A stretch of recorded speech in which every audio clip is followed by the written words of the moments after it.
warahmatullahi wabarakatuh.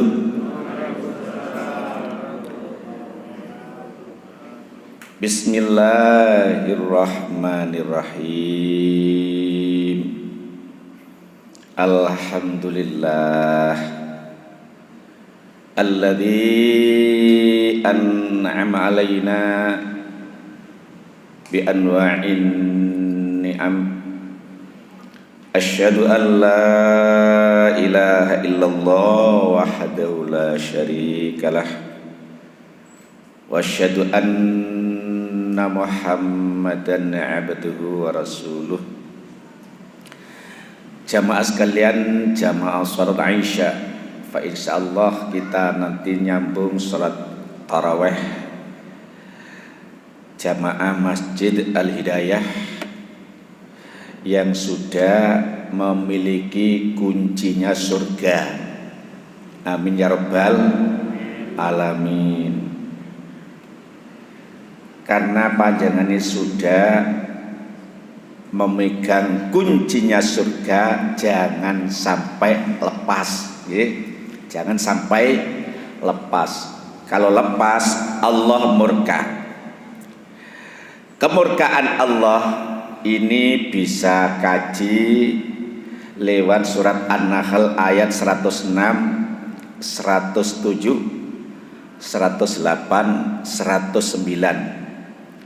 Tapi yang saya sampaikan cuma seayat 106, 107. Bagaimana kemurkaan Allah bagi orang yang sudah melepaskan kuncinya surga karena direbut atau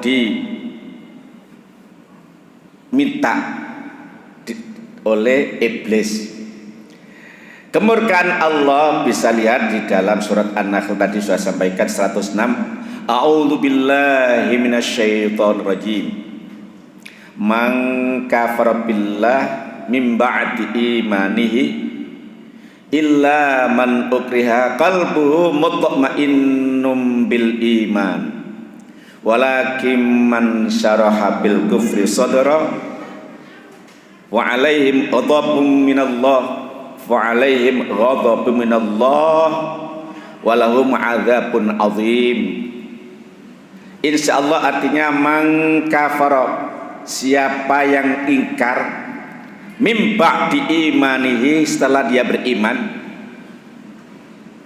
illa kecuali man ukriha, dipaksa, wa qalbuhu mutmainnum bil iman, sedangkan hatinya tetap pada pendiriannya, pada prinsipnya, yaitu iman atau Islam. Walakin man syaraha, barang siapa yang melapangkan walakin man syaraha bil kufri, dengan melapangkan dada nyata-nyata menjadi orang kafir, walahum adzabun azim, bagi mereka adalah siksa yang pedih. Perlu saya ulangi lagi, walakin man syaraha bil kufri sadra fa alaihim ghadabun minallah, barang siapa yang nyata-nyata kafir, Allah murka, Allah marah. Di dunia dimarahi, dimurkai. Walahum adzabun azim, mereka nanti akan mendapatkan siksa yang pedih. Nah ini kita sudah tahu ya, ketika kita di alam roh sudah disumpah oleh Allah, alastu birabbikum, bukankah kamu ini, bukankah aku ini Tuhanmu roh? Panjenengan jawab, panjenengan punya dua dimensi, yaitu jasmani dan rohani, yaitu roh. Qalu bala, benar ya Allah, saya beriman kepadamu, saya taat padamu, saya akan melaksanakan perintahmu ya Allah. Yang saya akui adanya Allahu ahad, Allah tunggal, Allahu samad, Engkau ya Allah tempat kita termohon, tempat kita bergantung. Lam yalid walam yulad, tidak beranak dan tidak diberanakkan. Walam yakullahu kufan ahad, dan satu pun tidak ada yang menyamaimu ya Allah. Nah ini sumpahnya roh. Antakulu yaumal qiyamah, agar kami nanti di hari kiamat agar kami tidak tergolong orang-orang yang lalai. Ya Allah, ini ya, jadi orang yang kafir yang keluar dari Islam ketika lahir kan, hadis Rasul mengatakan kullu mauludin illa yuladu alal fitrah. Setiap bayi lahir adalah dalam keadaan suci, yaitu tadi mengakui Allah sebagai Tuhannya, Islam sebagai agamanya, kitab Al-Quran sebagai imamnya, Ka'bah sebagai kiblatnya, muslimin muslimat sebagai saudara-saudaranya. Setelah lahir, fa innama abawau, tetapi sang bapak atau sang orang tuanya lah yang mewarnai teologinya, yang mewarnai agamanya, yang mewarnai tauhidnya. Yuhawidanihi, dia menjadi Yahudi, au yunassiranihi, kemudian tidak jadi Nasrani, au yumajisanihi, kemudian ada yang jadi Majusi karena faktor orang tua. Nah, ini karena faktor orang.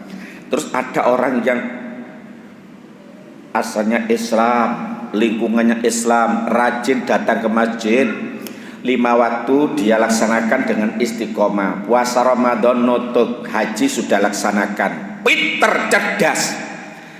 Kenapa kok dia jadi murtad? Dzalika bi annahu mustahabbul hayatad dunya 'alal akhirah wa annallaha la yahdil qaumal kafirin. Mereka itu murtad karena cinta akan dunia lebih daripada cinta akan akhirat. Zaman bisa ada orang asalnya Islam kok sekarang jadi murtad karena pengaruh sang istri, ajakan sang istri, karena dipengaruhi oleh kekuasaan, karena dikuasai oleh finansial, karena dipengaruhi oleh pokoknya urusan dunia. Dia dulu kan ada ya, seorang suami rajin ibadah, begitu nikah katut sing wedok. Ini juga bukan sedikit. Atau sebaliknya, sang istri qari'ah, pinter maca Al-Quran, karena dipengaruhi sang suami, pinter sang suami. Ketika melaksanakan akad nikah, modelnya menikah secara Islam. Ini sama bayangkan, ada punya anak satu masih berprinsip Islam, sang istri bangga.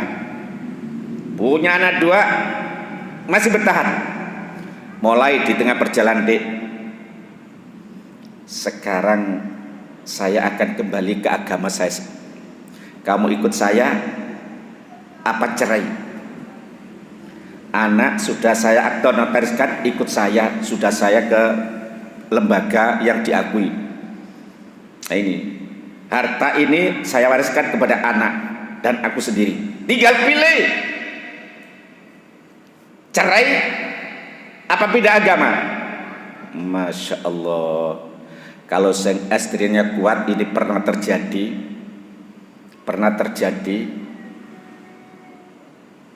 Ini yang istrinya punya prinsip kuat. Tidak apa-apa mas, sama cerai. Iman itu harga mati. Banyak orang amal solehnya baik, nganggone wong tua apik, lingkungan dermawan, apik nek ketemu wong nyopan, tapi kalau tidak punya prinsip iman, jangan berharap di hadapan Allah mas. Sedekah sampean bisa menambah aku, percuma, sia-sia. Akhirnya dia berprinsip wis gak apa-apa, gak duwean anak melok wis gak apa-apa, gak apa-apa. Ya akhirnya bertahan. Sang suami pergi ke sana kemari untuk keyakinan. Tapi sang istri berdoa, ya Allah selamatkan aku, ya Allah selamatkan aku, ya Allah, anak saya dan suami saya kembalikan, ya Allah, berikan hidayah, ya Allah, berikan petunjuk, ya Allah. Permohonannya, permintaannya dikala sujud. Aqrabu ma yakunul abdu indallah as-sujud. Fa'tirud doa. Dekatnya hamba dengan Allah ketika sujud. Fa'tirud doa, perbanyaklah doa, dikabulkan oleh Allah. Sang suami ini yang suaminya kembali ke Islam. Sang suami mimpi kayaknya di istana surga ada suara yang indah. Kejadiannya ini kalau tidak salah di Probolinggo. Ada suara yang indah, masya Allah. Ternyata ini ada sang bidadari menampilkan suara yang indah, merdu, menyentuh hati. Setelah didekati, setelah dia terbangun, ternyata ada suara itu di bilik ruang sang istri. Sang istrinya kadek terbayang di istana surga ini bukan main-main. Islam tuh akhirnya kembali tapi ada sang istri katut. Mungkin Bapak pernah mendengar, tadi saya baca dia sudah ditangkap oleh FBI. Ini dia merintahkan kepada Menak, Menteri Agama, untuk menghapus 300 ayat. Ada itu Pak ya? Ada ya? Masya Allah, ya Allah, Quran itu tidak boleh main-main, karena dianggap 300 ayat ini adalah termasuk aliran kekerasan, berpotensi ya kekerasan. Padahal sama tahu sejarahnya Rasulullah, ketika Rasulullah perang, mulai dari perang Badar, perang Khandaq, perang Qainuqa, perang Siffin, perang itu ya. Islam tidak pernah mengajak perang, Islam mengajak damai. Kalau Islam perang karena dimusuhi, karena dilawan, karena dihina, tidak ada dalam sejarah itu Islam memusuhi. Khalid bin Walid termasuk Salahuddin Al-Ayyubi, apa itu saya itu versi apa itu diparani dulu, diajak damai. Ini terus perang apa damai. Oh ini masalah padahal waktu terjadi perang salib. Ya Allah ya Rabbi, dengan terang-terangan. Itulah yang dimurkai Allah. Karena dia cinta akan dunia, memang dia Islam, cerdas, pinter, Quran itu bisa, tapi murtad. Katik menghina nabinya umat Islam. Masya Allah. Tapi maaf, saya tidak untuk mengucarakan apa itu hibah atau ngerasani, tapi ini adalah pelajaran. Hati-hati, keyakinan itu mahal harganya. Bagaimana keluarga Yasir bin Ammar dan Ammar bin Yasir sampai dibakar ketika masuk Islam. Menurut saya permisi, sampai istrinya diambilkan besi untuk dibakar, dimasukkan kemaluannya. Dia bertahan dalam keislamannya. Yasir bin Ammar, Ammar bin Yasir dan istrinya adalah syahid pertama, istrinya syuhada pertama. Taruhannya iman itu begitu saja. Allah ya Rabbi. Rasulullah sampai juga memperintahkan air mata ya, sekejap itulah. Ya Allah, bila disiksa tapi tetap dalam prinsipnya. Jadi jamaah, murtad itu adalah orang yang keluar dari Islam. Ini pertahankan, resiko apapun kita pertahankan. Memang itulah resikonya iman. Bagi orang yang beriman, kalau diberi kelebihan oleh Allah, pangkat, jabatan, nama terkenal, kelebihan, masing-masing orang punya kelebihan dan kekurangan. Kekurangan tidak boleh diungkit-ungkit. Tapi kalau kelebihan itu dari Allah Subhanahu wa Ta'ala. Tetapi orang Islam, orang beriman, hidupnya sengsara, kadang masalah ekonomi kekurangan. Bukan Allah itu benci, bukan azab, bukan siksa, tapi itu adalah ujian Allah Subhanahu wa Ta'ala. Sampai di mana kekuatan iman seorang walaupun dilandasi krisis, sakit, dibenci tetangga tetap mesem. Alhamdulillah, alhamdulillah. Mudah-mudahan yang rasanya diberikan petunjuk oleh Allah. Kebaikan dia diambil dia, kejelekan dia diambilkan lu. Sadar. Itulah prinsip keyakinan kita. Kunci surga sudah zaman pegang, jangan sampai lepas. Lepasnya iman, lepasnya kunci surga tidak hanya lewat murtad, lewat kafir, lewat musyrik. Jamaah, inilah yang saya sampaikan. Mudah-mudahan kita hidup dalam perjalanan kita diberi kekuatan oleh Allah, diberikan kesehatan jasmani dan rohani di saat-saat terakhir kita menghembuskan nafas terakhir. Mudah-mudahan Allah memberikan kekuatan iman dan Islam. Amin ya rabbal alamin. Aqulu qouli hadza wa astaghfirullahal azim li wa lakum wa lisairil muslimin wal muslimat wal mu'minina wal mu'minat innahu wal ghafurur rahim. Assalamualaikum warahmatullahi wabarakatuh.